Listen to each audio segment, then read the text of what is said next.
Lalu regulasinya. Regulasi yang kita gunakan adalah pasal katakanlah Undang-Undang nomor 10 tahun 2016 itu mengenai pilkada, itu sangat ditegaskan di pasal 201, intinya memberikan peluang. Memang ada pejabat gubernur, itu diatur oleh undang-undang, tapi dengan sebuah penegasan. Sedikit saya bacakan supaya juga publik tahu. Untuk mengisi kosongan jabatan gubernur, ya, diangkat penjabat gubernur yang berasal dari jabatan pimpinan tinggi madya sampai dengan pelantikan gubernur sesuai dengan ketentuan peraturan perundang-undangan. Sekarang rumusannya, apa yang disebut dengan pimpinan tinggi madya, apa yang disebut dengan pimpinan madya. Lalu muncul naik ke Undang-Undang Aparatur Sipil Negara. Di situ sangat jelas disampaikan di dalam pasal 19-nya bahwa yang dimaksud dengan aparatur sipil negara adalah jabatan tinggi madya adalah, nah itu sebutkan ada Sekjen, Sekretaris Utama, Inspektur Jenderal, dan seterusnya cukup banyak. Kemudian ada kata-kata dan jabatan lain yang setara. Nah, kalau pengertian rumusan seperti ini, ya nanti teman-teman dari ahli hukum pasti meluruskan. Itu bahasa kami yang inilah yang ASN, masih dibuka kemungkinan yang dan lain-lain yang setara, berarti di luar yang disebutkan tadi. Artinya ada kemungkinan jabatan yang lain setara itu yang kemudian bisa masuk dan bisa dipertimbangkan untuk PJ Gubernur atau PJS Gubernur. Lalu bagaimana? Apakah kemudian polisi ini harus, kalau misalkan nanti diangkat itu masih bisa aktif atau harus berhenti? Karena di dalam pasal 201, pasal 10 dari Undang-Undang 10 2016 dikatakan harus jabatan atau pimpinan tinggi madya dan dikatakan harus mundur. Maka ini ada juga pengaturan yang lain sesuai dengan PP nomor 21 tahun 2022 tentang perubahan atas PP 15. Ini mengatur mengenai status anggota TNI atau Polri yang menjadi PNS untuk memiliki jabatan struktural. Itu tegas sekali, tidak perlu mundur sebenarnya. Jadi aktif juga bisa, yaitu ini selain pasal 9 Bang Karni, selain oleh pegawai negeri sipil jabatan struktural tertentu pada instansi sipil antara lain 1, 2 sampai 9 itu dapat diduduki oleh anggota Tentara Nasional Indonesia dan anggota Kepolisian Negara Republik Indonesia tanpa dialihkan statusnya menjadi pegawai negeri sipil berdasarkan peraturan pemerintah ini.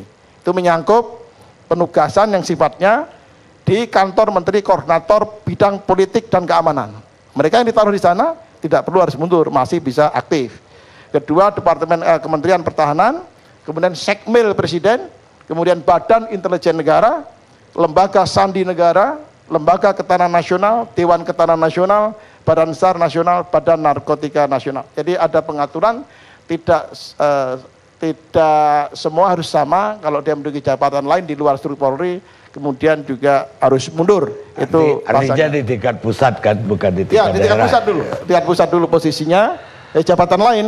Tapi juga ada termasuk penyetaraan. Jadi kalau dia misalkan Irjen, golongannya apa, setara, itu diatur juga tegas-tegas di dalam peraturan Kapolri nomor 1 tahun 2013 mengenai penugasan kepala polisian yang ada di luar dan setaranya dengan apa. Ini kita pedomani, artinya bahwa di dalam regulasi undang-undang tidak ada ketentuan yang melarang seorang anggota Polri khususnya ya dan TNI itu untuk menjadi penjabat gubernur sebagai tugas penugasan, pembantuan selama penugasan itu dari Kapolri. Kalau dalam konteks ini adalah Polri. Ini tercantum juga dalam pasal 4-nya yang namanya pasal 5 dan 4 dari peraturan Kapolri nomor 1 tahun 2013. Ditegaskan penugasan anggota Polri di dalam negeri dan seterusnya. Ada kata-kata misalkan di MPR atau di kementerian, lembaga, komisi, organisasi internasional, badan usaha milik negara dan instansi tertentu atas persetujuan Kapolri. Jadi dimungkinkan instansi tertentu. Ya, termasuk instansi tertentu tidak hanya di pusat, di daerah pun juga disebut instansi tertentu. Sehingga kalau kita ramu pendekatan polemik mengenai PLT atau penjabat gubernur ini, dengan berbagai regulasi baik ASN maupun regulasi yang terkait dengan pilkada, ya, Undang-Undang 10 2016, kemudian Undang-Undang Nomor 2 tahun 2002, memang ada ketidaksempurnaan, ada sesuatu yang kekosongan di dalam pengaturan, ketidakjelasan yang memang kelak mungkin perlu disempurnakan. Tapi yang jelas, baik regulasi, kami juga punya justifikasi mengapa kemudian dari Menteri Dalam Negeri meminta kementerian dan lembaga lain kemudian untuk bersama-sama ya mengatasi persoalan pilkada itu dengan mengirimkan orangnya untuk diusulkan kepada Presiden dengan satu asumsi, setelah diusulkan oleh Mendagri kepada Pak Presiden, kemudian diolah di Seknek dengan tim hukumnya, kemudian apakah disetujui atau tidak disetujui, pada akhirnya akan tergantung kepada Bapak Presiden dari 3 calon yang akan kita sampaikan. Itu ujungnya nanti adalah keluarnya keputusan Presiden. Saya kira posisinya itu. Dan terakhir kami juga ingin menyampaikan juga masukan dari baik secara pribadi di SMS, WA maupun media maupun surat mengenai polemik ini banyak masukan. Bang Karni, tidak semuanya juga menyetujui, tidak semua juga tidak setuju. Perspektifnya berbeda-beda. Tapi yang pertama memang yang kita lihat lebih kepada satu pandangan soal regulasi, kemudian etika, dan yang berikutnya adalah politis. Curigaannya, loh nanti kalau Polri menjabat sebagai pejabat gubernur takut tidak netral.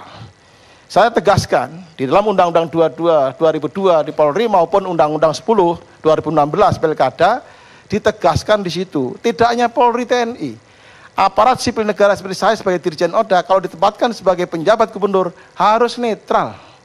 Tetap tidak hanya Polri, kita pun sipil yang ditempatkan juga harus netral karena netralitas harga mati. Itu sebagaimana ditekankan baik itu untuk Polri juga TNI dan termasuk aparat sipil negara. Sehingga posisi jabatan gubernur itu jangan dilihat sesuatu yang tidak netral.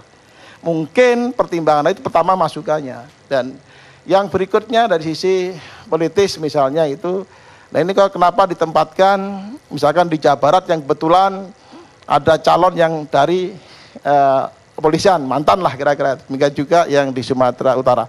Sekali lagi, ini belum ada keputusan, belum ada usulan, termasuk juga penempatan.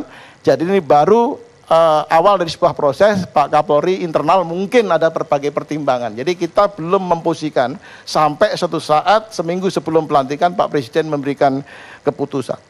Saya kira mengenai tempat pasti akan dilihat berbagai pertimbangan, terutama kompetensi penguasaan seseorang atas wilayah tersebut. Saya kira ini prinsipnya.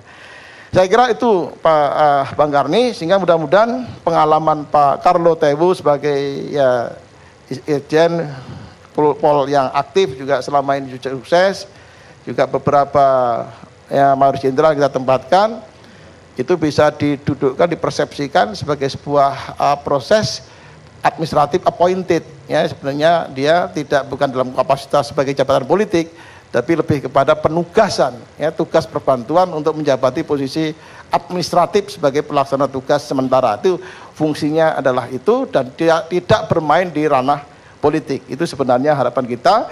Namun kami juga menghargai berbagai perbedaan pendapat yang berkembang dari para pengamat maupun ya pemikir yang lain terkait dengan permasalahan ini. Demikian. Baik, soal hukum tata negaranya biar nanti dijawab oleh tata negara. Tapi yang ingin saya tahu, kenapa tidak seperti dulu-dulu itu pejabat-pejabat Mendagri atau provinsi yang ditaruh? Apakah Kemendagri kekurangan orang sampai begitu? Padahal tiap tahun APBN-nya sama aja dengan Akpol yang tamat dari sana berjubel. Apa kurang? Langkah. Baik, sebenarnya ada sebuah kebutuhan. Jadi besok itu adalah 17 provinsi. Jabatan satu termasuk Sahmen itu 16. Tidak mungkin kosong. Itu yang pertama. Lalu spirit bahwa ada pergeseran dari Permendagri nomor 74 tahun 2016. Dulu yang menjabat selalu adalah pejabat eselon 1 Kemendagri dan yang setara. Ini kita perluas dengan Permendagri 1 2008 adalah pejabat eselon 1, maklum saya JPT ya, Jabatan Pimpinan Madya, Tinggi Madya, tapi pemerintah pusat dan yang setara. Jadi kita perluas, tidak hanya Kemendagri, tentunya tidak semua eselon 1 juga bisa, pasti akan kita kaji melalui track recordnya dan kemampuan untuk mengendalikan fungsi-fungsi pemerintahan. Karena tidak Kemendagri, jadi kalau Kemendagri habis, jadi kita fungsinya terganggu. Dan yang kedua, untuk nguji seberapa jauh orang bisa menangani posisi sebagai pejabat gubernur, sebenarnya tugasnya sederhana yang 3. Pertama adalah bisa menjalankan di seluruh fungsi pemerintahan, ada 31 yang harus dikontrol, dijalankan, memastikan itu semua berjalan, pelayanan publik dan seterusnya tetap berjalan. Yang kedua adalah menjaga ketentraman dan ketertiban. Dalam konteks ini kalau dari polisi kan juga sebagai pengayom, pelayan, perlindung, sebenarnya juga aspek pemerintahan juga apa yang dikerjakan juga oleh Polri. Jadi tidak usah khawatir tentang kompetensi jenderal di polisi. Yang ketiga adalah memastikan bahwa pilkada serentak berjalan aman, nyaman, dan damai. 3 ini kerjaan pokoknya. Demikian. Kalau tujuannya itu, di sana ada Kapolda, ya, ada Pangdam, apa kurang? Dan selama ini tanpa PL atau pejabat dari Polri, rata-rata berjalan aman pilkada. Apakah begitu rawannya Jawa Barat sama Sumatera Utara sampai harus jenderal polisi turun tangan untuk jadi gubernur? Padahal udah ada jenderal juga di situ, ya, sejajar lagi. Baik, Bang Karni, ada 2 perspektifnya. Yang pertama adalah mengenai penempatan 2 jenderal. Terus terang Kemendagri tidak menspesifik permintaannya di provinsi mana, oleh siapanya. Itu adalah kebijakan Pak Kapolri ketika mau akan mengusulkan. Jadi posisinya. Jadi yang mengusulkan 2 nama ini Pak Kapolri. Pak Kapolri nanti akan dijelaskan oleh Pak Irjen Arief. Jadi saya kira posisinya yang mengusulkan itu. Mengusulkan konteksnya, dan itu pun tertulis belum ada di kami. Jadi boleh. Tapi yang kedua, kami juga mempertimbangkan bersama Bawaslu maupun dengan Pak Kapolri, kita akan punya indeks kerawanan. Biasanya kerawanan. Kerawanan itu tidak hanya sekedar keamanan, tapi berbagai aspek. Kemudian ujungnya adalah pejabat mana yang tepat sesuai dengan kompetensi dan permasalahan di daerah. Nah, kalau kita lihat andai kata ini betul bahwa Pak Irawan yang kemudian ditempatkan di Jawa Barat, beliau bukan asing soal Jawa Barat. Pernah Kapolda di sana dan kapasitas asli sana, lubang-lubang Jawa Barat semua akan tahu persis. Jadi artinya dari si andai kata ini, andai kata, maka sebenarnya pengenalan wilayah kompetensi itu menjadi penting. Jadi tidak semata-mata karena soal keamanan. Karena kita sadar dalam Forkominda toh juga ada Kapolda dan seterusnya.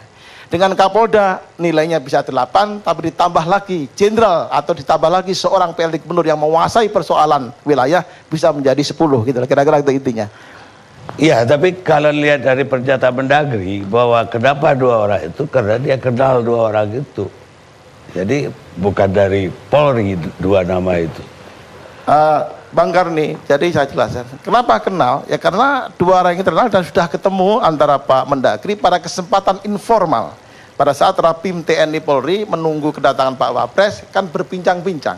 Tentu paling mengenal dan kapasitas masing-masing. Ketika disebutkan nama Pak Irawan, ya, yang dikenal dengan Pak Iwan Bule, orang kan tahu persis track recordnya, kinerjanya ketika menghandle pilkada. Termasuk itu adalah Kapolda saya ketika saya menjadi PLT Gubernur DKI. Jadi sangat betul kenal, andai kata itu. Ini soal ngomong-ngomong nama itu muncul.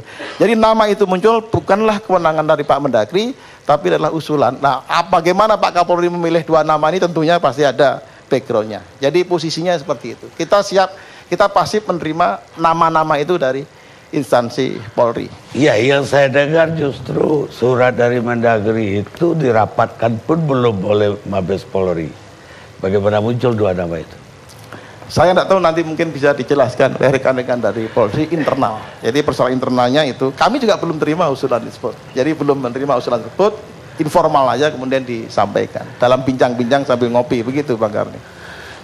Ide pertama, dari siapa harus jenderal polisi jadi pejabat polisian? Saya kira inisiatif diambil Pak Mendagri berdasarkan jurisprudensi atau pengalaman sebelumnya. Karena di dalam satu kementerian lembaga di bawah koordinasi Menko Polhukam Itu kan ada TNI, ada Polri, ada Kumham sebenarnya. Ini kita ingin coba membangun kerjasama yang baik, kemudian saling bisa membantu setiap kali ada persoalan, dan pilkada serentak termasuk pekerjaan besar yang harus sukses. Dan saya kira ketika kita kekurangan tenaga dan kita ada tenaga yang lain lebih baik, kenapa kita tidak kemudian membangun kerjasama yang baik? Itulah yang melatar belakangi kemudian Pak Mendagri ya mencobalah mengirimkan surat secara tertulis untuk meminta kemudian kontribusi tenaga lah untuk ditugaskan dari sisi perbantuan kepada Mendagri untuk menangani pilkada. Jadi murni ide Bapak Menteri Dalam Negeri. Apa Inspektur Jenderal Irawan sama Martuani udah menyatakan bersedia untuk jabatan ini? Kita belum bertemu dalam konteks kesediaan, dan itu pasti dalam proses di internal Polri. Ya pasti untuk kesediaan dan seterusnya itu pasti ada komunikasi lah, dan itu yang tidak kami rekod masuk ke Kementerian Dalam Negeri.